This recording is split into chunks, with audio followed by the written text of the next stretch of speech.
Assalamualaikum warahmatullahi wabarakatuh. Izin memperkenalkan diri, nama saya Muhammad Haikal Akbar dengan NPM 22134 akan menjelaskan tentang pluralisme hukum. Yang pertama, pengertian pluralisme hukum. Pluralisme hukum adalah munculnya suatu ketentuan atau sebuah aturan hukum yang lebih dari satu di dalam kehidupan sosial. Nah, yang kedua adalah tujuan pluralisme. Tujuan pluralisme yakni untuk menghargai satu sama lain dan meminimalisir terjadinya konflik di dalam masyarakat. Dan di sini saya akan menjelaskan tentang 5 sistem hukum di dunia. Yang pertama itu sistem hukum Eropa kontinental.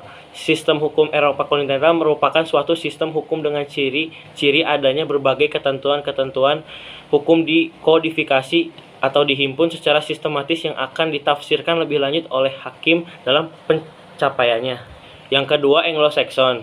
Anglo-Saxon adalah suatu identitas kelompok kebudayaan di Inggris pada abad pertengahan awal. Dan yang ketiga ada hukum adat. Hukum adat adalah aturan kebiasaan manusia dalam kehidupan masyarakat. Hukum adat ialah hukum yang dinamis, berubah sesuai zaman. Walaupun tidak tertulis di sebuah buku aturan yang jelas, tapi setiap orang yang mengetahui dan memahaminya akan selalu patuh di bawahnya. Karena hukum adat adalah sesuatu yang sakral dan harus diikuti selama tidak menyimpang dari rasa keadilan. Nah, yang keempat ada hukum Islam. Hukum Islam merupakan hukum yang bersumber dari agama Islam yang berdasarkan kepada Al-Quran dan Hadis. Hukum Islam digunakan oleh masyarakat Indonesia, maka dalam sistem hukum yang ada di Indonesia, pada saat itu terdapat subsistem hukum Islam. Dan yang terakhir ada hukum kanonik. Hukum kanonik adalah hukum yang secara khusus berlaku dan mengikat bagi seluruh umat gereja Katolik, Kristus, Latin, dan Ritus Timur.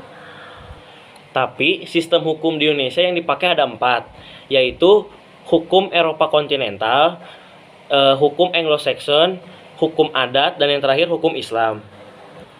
Dan ada pun contoh-contoh pluralisme hukum di Indonesia.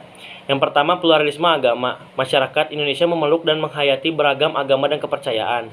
Kedua, pluralisme budaya. Secara umum, budaya bisa diartikan sebagai pikiran, akal budi, adat istiadat, dan sesuatu yang sudah menjadi kebiasaan suatu kelompok masyarakat.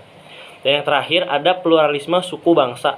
Adalah kesediaan dan kemampuan psikis untuk hidup berdampingan dengan masyarakat lain yang berbeda suku, adat bahasa, dan agama. Dan yang terakhir adalah kesimpulan. Nah, kesimpulan dari pluralisme hukum adalah munculnya suatu ketentuan atau sebuah aturan hukum yang lebih dari satu di dalam kehidupan sosial. Kemunculan dan lahirnya pluralisme hukum di Indonesia disebabkan karena faktor historis bangsa Indonesia yang mempunyai perbedaan suku, bahasa, budaya, agama, dan ras. Tetapi secara etimologis bahwa pluralisme memiliki banyak arti, namun pada dasarnya memiliki persamaan yang sama, yaitu mengakui semua perbedaan-perbedaan sebagai kenyataan atau realitas. Dan di dalam tujuan pluralisme hukum yang terdapat di Indonesia memiliki satu cita-cita yang sama, yaitu keadilan dan kemaslahatan bangsa. Sekian penjelasan tentang pluralisme hukum dari saya. Maaf apabila ada kekurangan kata. Wassalamualaikum warahmatullahi wabarakatuh.